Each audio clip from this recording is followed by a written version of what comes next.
Bago natin talakayin ang operasyon ng fuel rail pressure sensor kasama ang ECU, microcontroller at iba pang mga components. Ano ba ang fuel rail pressure sensor? Ay isang electronic sensor na sumusukat sa pressure ng fuel sa loob ng fuel rail. Ipinapadala nito ang signal sa engine control unit upang malaman ang actual na fuel pressure.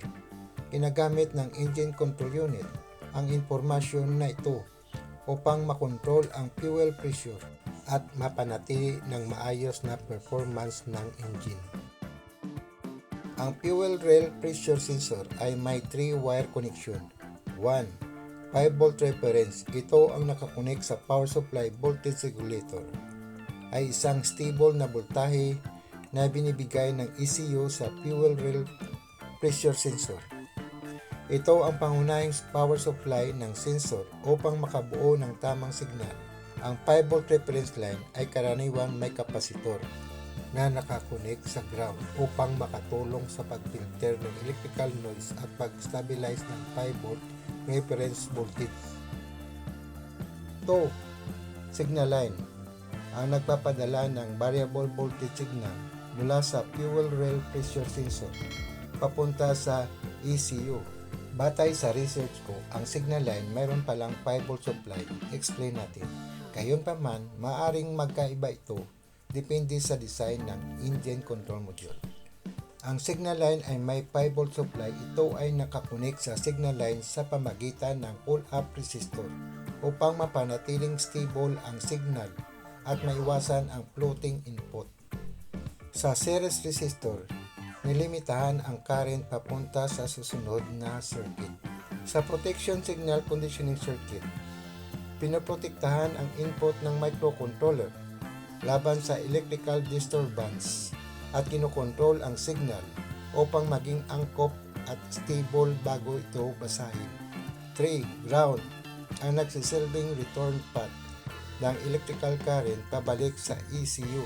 Mahalaga ang ground upang makumpleto ang electrical circuit at matiyak ang tamang operasyon ng fuel rail pressure sensor. Ito ang power supply voltage regulator IC. Ang 12V supply dito pumapasok sa power supply voltage regulator kung saan ito ay iniregulate upang maging 5V at 3.3V. Ang 3.3V ay ginagamit supply voltage sa microcontroller. Bukod dito, nag-supply rin ang power supply voltage regulator ng 5V sa positive reference line at 5V pull-up voltage sa signal line. At pagkatapos ay pinamahagi sa iba't ibang electronic circuit sa loob ng ECU. Ito ang CAN transceiver na nakakonek sa microcontroller at karaniwan may protection component sa pagitan ng kanilang circuit. Ito ang signal line mula sa microcontroller papunta sa CAN transceiver at ito naman ang signal line mula sa CAN transceiver papunta sa microcontroller.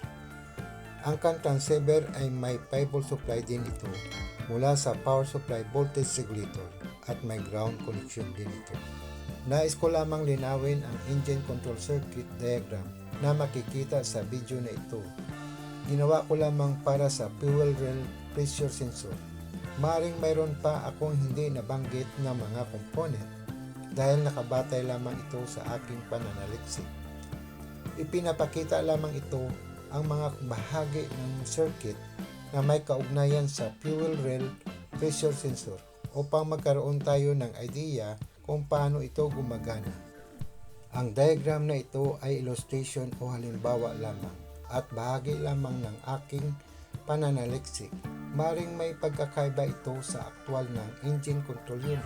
Ngunit ang layunin lamang nito ang makatulong sa mas madaling ipaliwanag at pag-unawa sa operasyon ng fuel rail pressure sensor. Ito naman ang dalawang terminal para sa CAN high-CAN low connection. Ito ang nag-uugnay sa CAN transceiver at CAN bus network.